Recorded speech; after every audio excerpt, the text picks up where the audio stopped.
चौधरी ने, जिसने इस्माइल देवबंदी अल्लाह मकामहू की ज़बान बंदी की थी, ने इस्माइल देवबंदी से कहा कि वो शख्स तो बहुत बगैरत थे, वो तो गासिब थे, वो कैसे आपके चौधरी की प्रॉपर्टी के वारिस बन गए, ये तो उनके बेटे का हक था।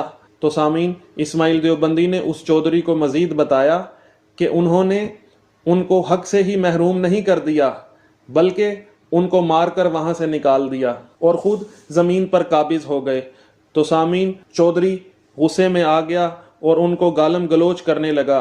तो इस्माइल देवबंदी अल्लाह मकामहू ने कहा कि चौधरी साहब, हम भी 1450 साल से यही कह रहे हैं कि प्रॉपर्टी का हक औलाद का होता है, यारों का नहीं होता, दोस्तों का नहीं होता, गुलामों का नहीं होता। तो उस चौधरी ने इस्माइल देवबंदी से पूछा कि तुम कौन हो? तो इस्माइल देवबंदी ने कहा कि मैं वही इस्माइल हूँ जिसकी आपने